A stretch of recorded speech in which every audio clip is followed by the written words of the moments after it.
Hey everyone, my name is Sam, and thanks for checking out this video. Make sure to hit the subscribe button, the like button, bell notification button if you get to the end and liked it. So as always, I wanted to tell you about the books that I read this week. I hope this video is okay quality. I'm sorry. It has been like black outside today. It's been overcast as I've never seen it this black actually, really. And it is, I made the mistake of like having like a mini social life and getting coffee with someone after work today. So like it's later than normal when I'm trying to film this and it's black outside. So if it's bad, I apologize. Hopefully it will be better next week because this is the last week working my second job on the weekends. So anyways, let's talk about the books that I read this week. So once again, I actually read a ton of books this week. I think I actually finished 7 of them. And I made a little bit of headway through Les Mis. I'm not sure if I'm ever really going to finish Les Mis. Not that it is bad. However, it is long, and my interest keeps kind of waning, going away, and coming back. And it's frustrating that it's still just sitting there. So, you know, maybe I'll just, like, pause it. I finished book 1 and then, like, come back to it in, like, a year or something like that. I don't know. But my library hold is, like, almost up on the copy, so I'll have to figure something out. So this week I started and finished His Last Bow, which is the second last, I think I called it His Last Bow in my TBR video. I apologize, I'm not actually that dumb, just caffeine deprived sometimes when I film. This is the second last collection in the anthology that I have, and unfortunately actually I think this has been my least favorite of all that I read. I just found myself kind of bored for a lot of it. It was just meh. I think I seem to really enjoy the collections that are like a single plot, much more than like the collections that are collections of stories. So, yeah, I finished His Last Bow, so the last one in here is the Casebook of Sherlock Holmes. I'm concerned by the title. I didn't know that that was what the last one was called. I'm just hoping it's not going to be very, like, repetitive-y. So, hopefully, and yeah, once I finish the Casebook, I will be done this anthology. It's taken me like a year and a half now.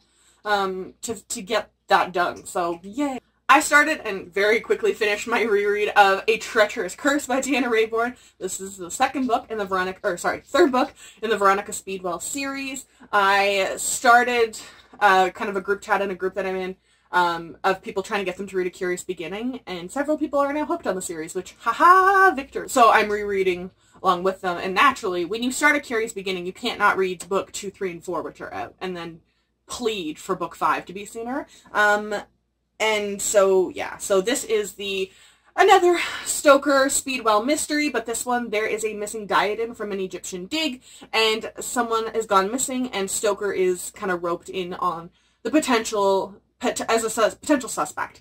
And we meet Caroline. Ugh, I hate that woman so much, but lots of character development in this and lots of relationship development. Basically, these books are insanely addictive, and the slow-burning romance is, like, freaking excellent.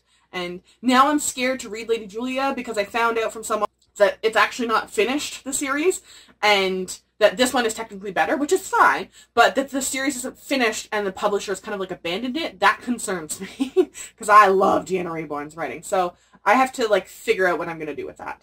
Then I did a reread of Fire Falling by Litsy. I'm so glad I did. I literally didn't remember anything of this book.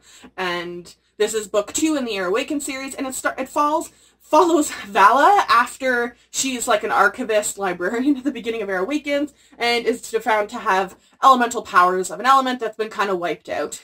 That, well, was wiped out basically by the ruling kind of kingdom that she was the archivist in, but she's actually from a different community originally, and her family immigrated there, and she, under certain circumstances, was put in the military. So this is her in the military, kind of garnering her powers. Lots of romance with our, of course, bad boy brother. We found out more about each prince, the brothers, and you start to question a lot, and I don't know, I'm obsessed with it. It's, like I said, Air Awakens is not a new series, it's not groundbreaking. It is traditional YA fantasy, but just done enjoyably well. It's a trashy book. Like, if you just want, like, a good fantasy trash, this is a good series for you to go to.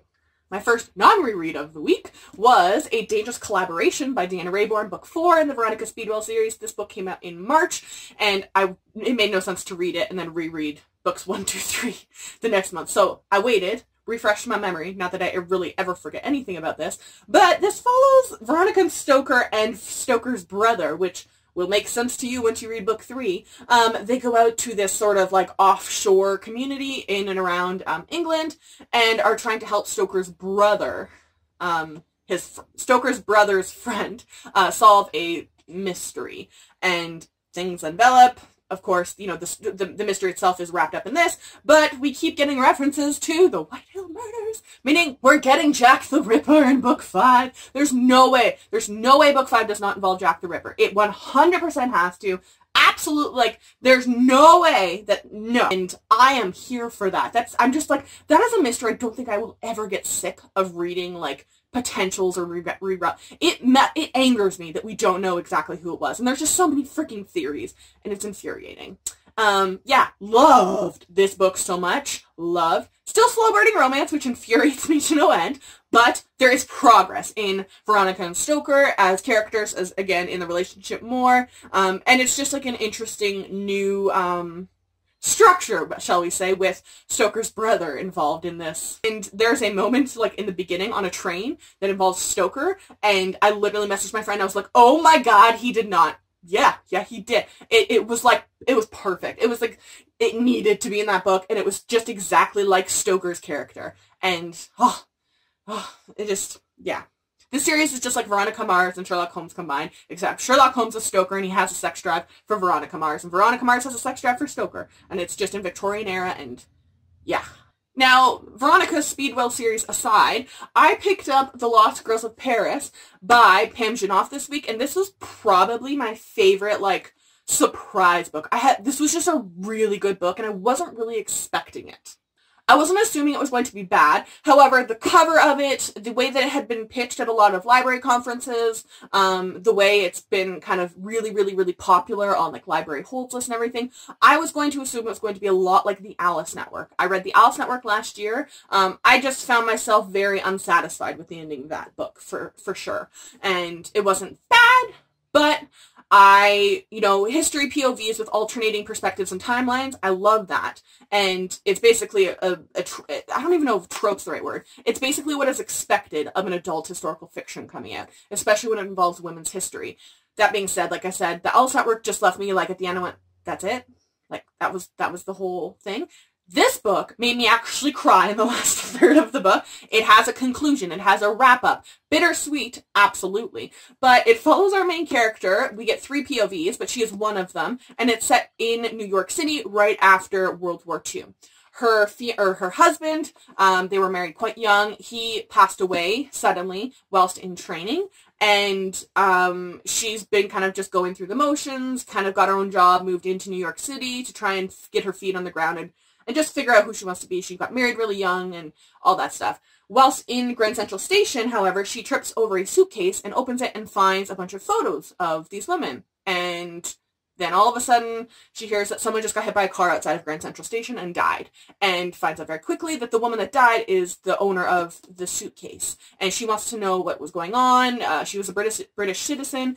And sketchy things happen when she goes to the British consulate. So she goes on this whole quest of trying to figure out who the heck these women are in the photos, how did she return them. And so we get the perspective of that woman who does die at the very beginning, and we go back in history to right at the beginning of World War II. And then we get also the perspective of a woman who becomes a female spy for the British in France during the Second World War when France is occupied. And so we alternate all of these different things, and we go until, like, right at the end of World War II when they're starting to wrap up and try all of these Nazi officers for war crimes. There's a lot of really interesting stuff brought up in here, including the fact, which I guess it made sense, but I had never thought of it. It had never been said to me before, but the roles of women playing spies and such in World War II, they were never actually given a lot of the times, like, official military credentials and rankings. So when they were abused or tortured by the Nazis, they were not actually considered, like, prisoners of war the way men were. And men normally got, like, benefits or privileges, for lack of a better term, when they came back from that sort of situation, or they were at least given military honors when they did pass away. But women, especially the spies, were not, because it was done in such incognito. Yeah. The mystery of this, it is, I couldn't stop thinking about it, even after it. Like, the kind of solution isn't itself justified. The kind of final finding out of exactly why are all these people that are being put in France going missing. we kind of find out, however, it's depressing, it's sad, however, it is realistic. I will absolutely give this book credit that all three of the perspectives are interesting. All three of them have similar characteristics or experiences that molded them that kind of bring up the topic of misogyny and the role of feminism in this time period, and how this time period caused a lot of evaluation and adjustments of this because women suddenly had to become involved when all the men left the economy, whether that was as spies or in factory work, all this different stuff, which was interesting. However, all three of them are very, very distinct. I love how the romances were used in this. It wasn't thrown in just to have a romance. And I think so many books, especially historical fictions, do that. It's infuriating. The romances in here are used for a purpose, and they show things in the character growth. And you can look at them at the beginning and then after the relationships and go, wow, okay. And I love that there is no stupid happily ever after. It's realistic for this time period. And I just loved all the characters. It was just a really satisfying historical fiction standalone. And I think I said this in my review, that this is what I was hoping for from the Alice Network. It reminded me a lot of the Codename Verity. Their writing was not as lyrical as Codename Verity with Elizabeth Wine, but it's fantastic. I would really highly recommend this book if you like historical fictions, and if you were also unsatisfied by the ending of the Alice Network, like myself. This is not that. You won't have that issue. And this is an ARC, actually, but I think I will eventually be picking up my own copy of this. I really, really enjoyed it, and this is something I want to reread again and again and again every once in a while. I also read The Similars by Rebecca Hanover this week. Full disclosure, I found out that they did a paperback cover change for book 1, and now I'm terrified if they are going to have book 2 hardcover not match book 1 hardcover, and go with the new cover scheme. If they do that, I will not be purchasing it, and I'll probably be giving this book away. That being said, this book surprised me. It's basically like The Island. I feel like the movie wasn't big, but I freaking love that movie with Ewan McGregor and Scarlett Johansson, where they're like these clones that rich people had made of themselves and put on this island, and they think if they win the lottery system that they're going to become like bajillionaires and go to this euphoric like utopia and all that stuff. And it turns out like that when they win the lottery, it's because the person who cloned them or themselves needs an organ transplant or something. So this is basically The Island, but set at Vermont in a boarding school.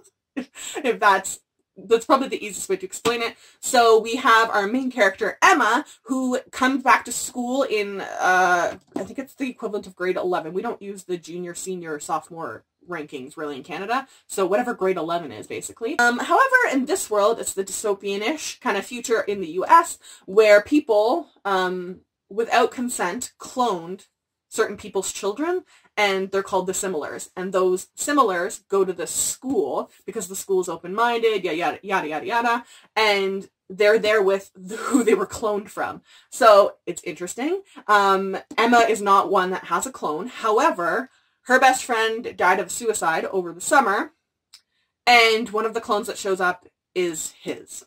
So she's having a hard time. There is like a lot of murder mystery, questing, guessing what the heck is going on. Her perspective, well, the writing is clear, but I found her perspective itself quite disorientating. But I think it actually helped kind of get a sense. It kind of created the atmosphere itself. There is a lot of like tech wizardy kind of stuff explained, so you get the sense it is in the future, but like something's off about this academy itself, like, and that's I think where you get from this. There's a lot of lineage reveals. The ending is pretty crazy. I think I really just needed more explanation from the Similars. Sorry, not from the Similars, about the Similars from the author. I feel like it was just like information was thrown in. You're like, oh, okay, I wasn't sure if this was supposed to be magic or science or like this whole just magical realism. Like it was a little bit vague, and I think that's why I have a hard time thinking of how to classify it as a genre. I definitely want to read the sequel. Like I said, I won't buy it if they have a cover change. Yeah, imagine having like going to school, finding out that your copy was you're cloned. Yeah, and then there's always that like aspect of like the iRobot or whatever of like clones are probably evil, right? So that's played up. But there's also a lot of topics brought up in here with the role of the clones, of do we give them citizenship? Are they outsiders? Do we consider them like the same way we do natural? a lot of things like xenophobia, racism, citizenship, natural born. The role of science is where do we draw the line with sciences? And there's some characters in here who remind me of a lot of specific politicians, which were frustrating, but they're not depicted as heroes by any means in this. So this is actually an enjoyable read. I would recommend it. I think I ended up giving it a 4 out of 5 stars. That being said, the pace is steady and medium to slow. There's no like high energy things, even when there's things happening. There's nothing super high energy. There's just a lot of steps along this plot way until we get to the, everything that happens. And lastly, this week, I also managed to squeeze in The Tesla Legacy by K.K. Perez. This is my finished copy, because I realized I only showed the arc in my other video. But The Tesla Legacy, I thought was a standalone. It's not. It's definitely not. There's no other, books on Goodreads for it. However, having read it now, the ending is wide open for a sequel. It's a contemporary urban fantasy. I guess this is what an urban fantasy is. I don't know. I have a hard time classifying that genre.